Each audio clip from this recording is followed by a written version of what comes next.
God's people, the Israelites, didn't obey the laws God had given them.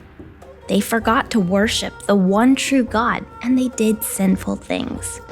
So God let his people be attacked by their enemies, the Midianites, who destroyed their crops and cattle. The Israelites became hungry, and they cried out to the Lord. The Lord heard the prayers of his people and sent an angel to a man named Gideon. The angel appeared to Gideon and said, "Mighty hero, the Lord is with you. Go with the strength you have and rescue Israel from the Midianites. I am sending you." "But Lord," Gideon replied, "my family is the weakest of our whole tribe, and I am the least in my entire family.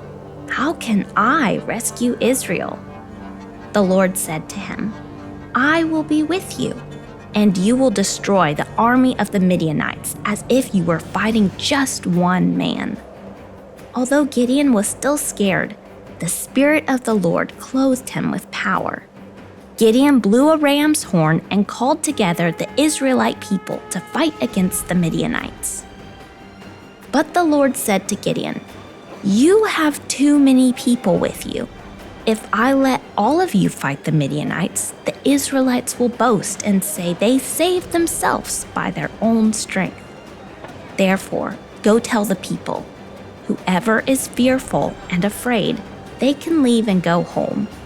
So 22,000 people went home, and only 10,000 remained willing to fight.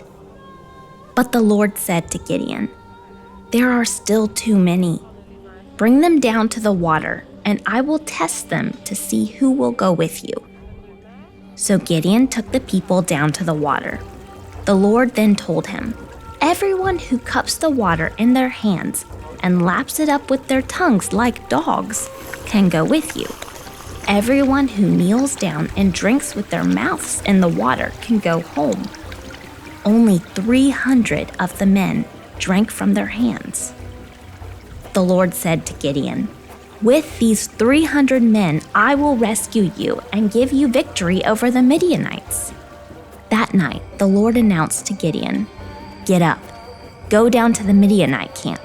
Since you are afraid to attack, take your servant and spy on the Midianites. You will be greatly encouraged." So Gideon took his servant, and they snuck into the edge of the enemy camp. The armies of Midian had settled in the valley like a swarm of locusts. There were so many of them that they looked like grains of sand on the seashore, too many to count. Gideon crept up just as a Midianite man was telling his companion about a dream. The man said, "I had this dream, and in my dream, a loaf of bread came tumbling into the Midianite camp. It hit a tent and knocked it flat." His companion answered, "Your dream can only mean one thing. God has given Gideon, the Israelite, victory over Midian." When Gideon heard the dream and its interpretation, he bowed in worship before the Lord.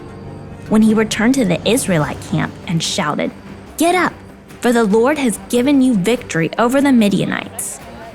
Gideon divided 300 men into 3 groups and gave each man a ram's horn, an empty jar, and a torch.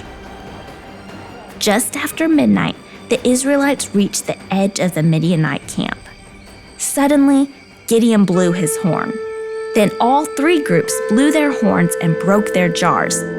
They held their blazing torches high, and they all shouted, "A sword for the Lord and for Gideon." The Israelites watched as all of the Midianites rushed into a panic, shouting as they ran to escape. The Lord had caused them to fight against each other, so that Gideon and his men didn't even have to fight. The Midianites were defeated that day because Gideon obeyed what God had told him to do.